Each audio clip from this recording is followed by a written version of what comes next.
use this Huckel rule to identify whether the given compound is aromatic or non-aromatic or anti-aromatic. First example of this benzene. Now our rule says the pi electron cloud or the total number of pi electrons present in the structure, it should be 4n plus 2. So there are 3 double bonds in case of benzene. So that means there are 6 pi electrons in benzene. So the value of n will be 6 minus 2, 4 divided by 4, it is 1. Okay, so n is in this case is 1, which is an integer number. So the structure of benzene is aromatic. Similarly, we have to apply the second rule also, or second criteria also, which says the pi electron cloud should be equally distributed on all the carbon atoms present in the structure. Now according to this, all the carbon atoms in this structure, they are sp2 hybridized. They contain unhybridized p orbital. Okay, so the electron cloud is equally distributed in this structure. So according to Huckel rule, or according to the theoretical criteria for aromaticity, both criteria apply to this structure, and then we can say benzene is aromatic. Similarly, let's take this example, second one. This is cycloheptatriene. Okay, now in this case again we'll apply the same rule. 4n plus 2 is equal to 3 pi bonds, it is 6, so n is equal to 1. So according to Huckel rule, or according to the formula, 4n plus 2 number of pi electrons are present where n is an integer number. So this follows, or this structure follows or applies to this criteria. But if we look at the structure, the electron cloud is not equally distributed on all the carbon atoms. The reason behind this is this particular carbon. Okay, now this one is sp3 hybridized. So pi electrons will not be present on this particular carbon. So due to absence of cyclic cloud of pi electrons, this structure is non-aromatic.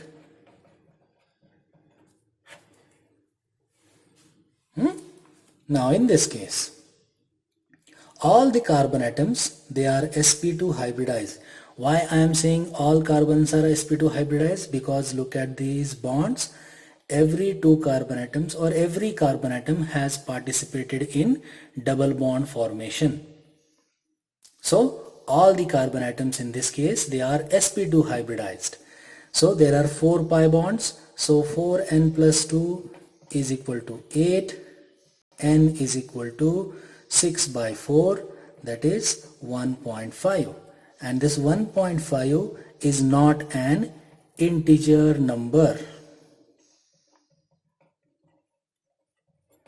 So this is non-aromatic. Okay, as per the 4n plus 2 as well as equal distribution of pi electrons. This is this is how we can decide. Take next example. Take example of pyrrole.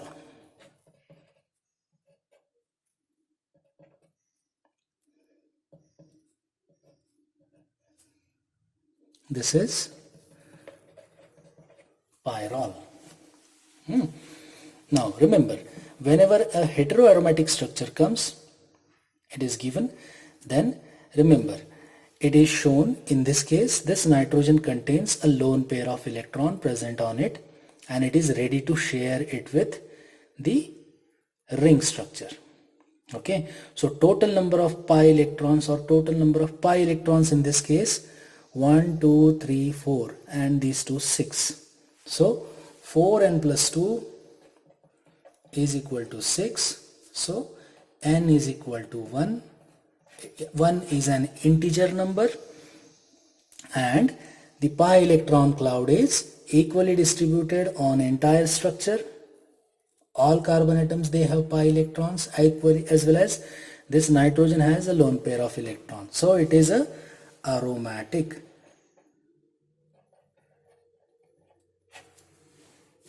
Just because it contains a heteroatom, we call it heteroaromatic. Okay, now let's take this example.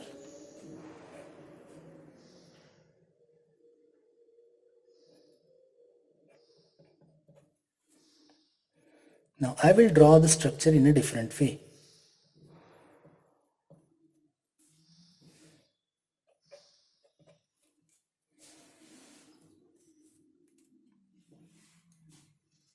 In this structure,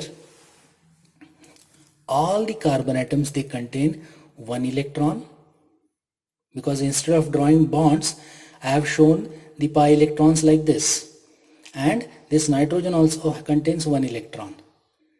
Okay, now in this case it is not sharing its lone pair of electron, that's why I have shown this with a cross.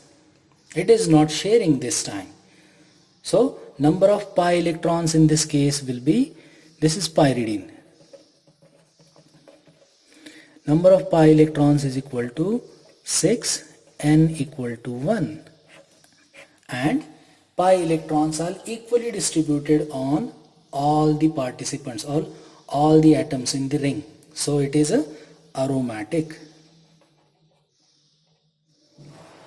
So this will give you, if we compare these two structures, this will give you an idea. In certain cases during the examinations they will ask you questions like this, and that time from regarding heterocyclic structures we have to consider this, when to count the lone pair of electrons present on heteroatom and when we should not count lone pair of electron present on heteroatom. This will give you an idea about that. If the lone pair of electrons are shown like this, or sometimes they do not show it, that means the lone pair electrons, they are not participating or they are not ready to be shared with the ring structure. Okay, similarly, if I take an example of furan. Now in furan I'll draw the structure like this. Oxygen contains two lone pair of electrons. Only one lone pair of electron it will share with anything. It will not share the other lone pair of electron. This is the nature of oxygen. It won't share both lone pairs. It shares only one lone pair. Okay. So in this case also 4n plus 2 is equal to 6 and n is equal to 1. It is an integer number and electrons are equally distributed on the entire ring. So it is aromatic.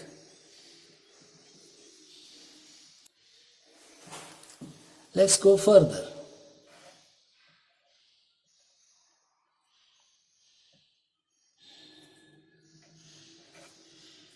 This is cyclopropynyl.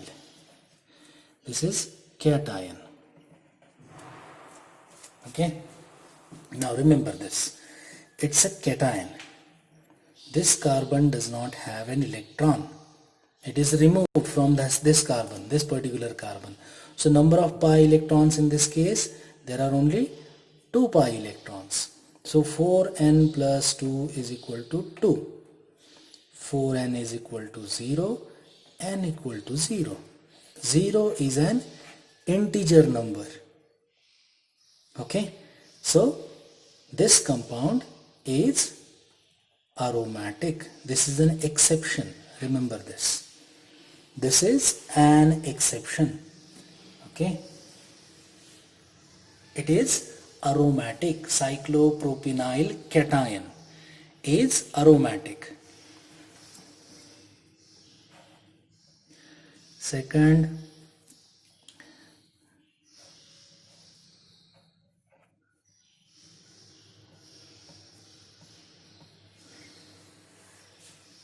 okay, now there are 2 electrons on this particular carbon just because it's an anion.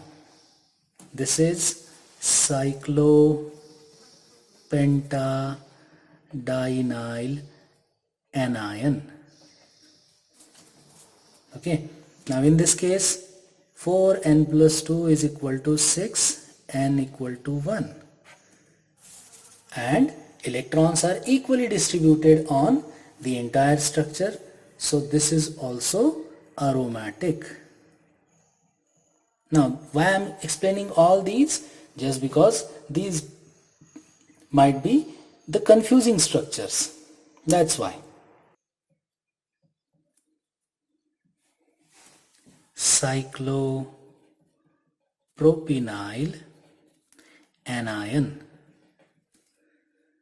In this case 4n plus 2 is equal to 4 and it will be n equal to 0.5. It is not an integer number. So it is non-aromatic.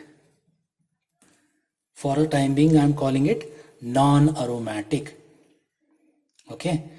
Now last structure which we can explain or taken as an example, this one. Okay. Now in this case number of pi electrons, this is cyclobutadiene. Okay. 4n plus 2 is equal to 4, n equal to 0.5. So it is non-aromatic. Okay. Now this idea will give you to which compound we can call aromatic, to which one we can call non-aromatic. Now that there is third category, that is anti-aromatic.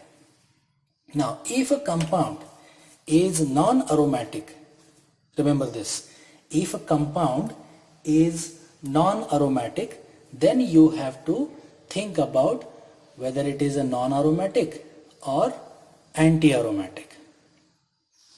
Okay, let's see what is that. Now just now we have seen or taken an example of cyclobutadiene and we call it 4n plus 2 is equal to 4 and n equal to 0.5. So it is non-aromatic. This is what we say just now.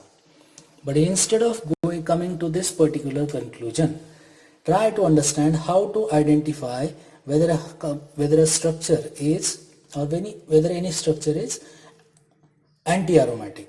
How to identify it?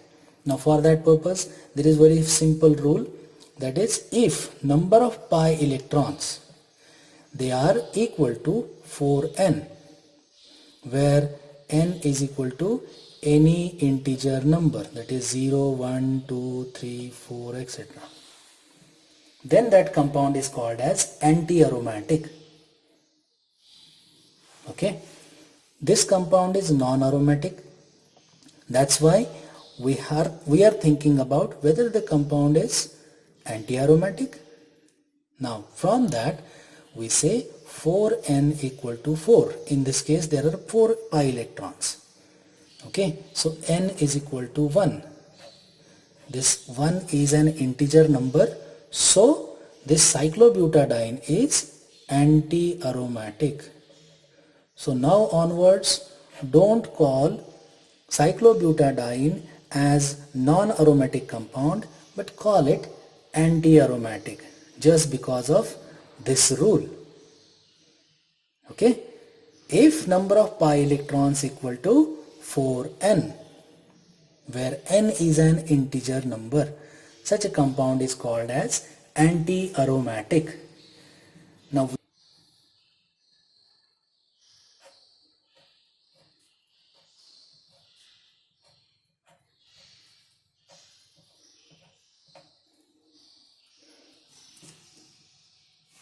in this case we call this just now we call this non-aromatic, but number of pi electrons in this case are 8. So 4n equal to 8, n is equal to 2, n is an integer number. So this compound is anti-aromatic.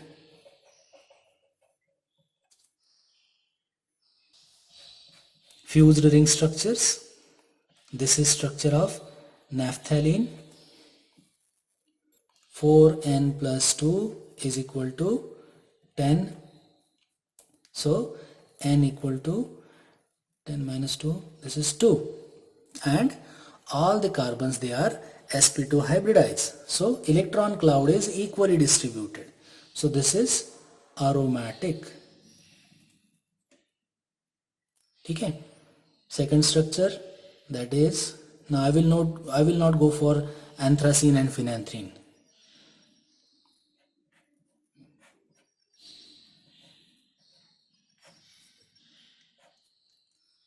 Let's draw something different. Okay. Now in this case, 4n plus 2 equal to 1, 2, 3, 4, 5, 6, 12 electrons. So 4n equal to 10, n equal to 2.5. So it is not an integer number. Okay. So I will consider this for anti-aromatic compound. 4n equal to 12, n equal to 3. So this particular compound, in this case, n is an integer number, because previously when we apply 4n plus 2 rule, we call it non-aromatic. Okay, so instead of calling it non-aromatic, I apply this 4n rule, from where I say n is equal to 3. 3 is an integer number, so it is anti-aromatic. Okay, next one.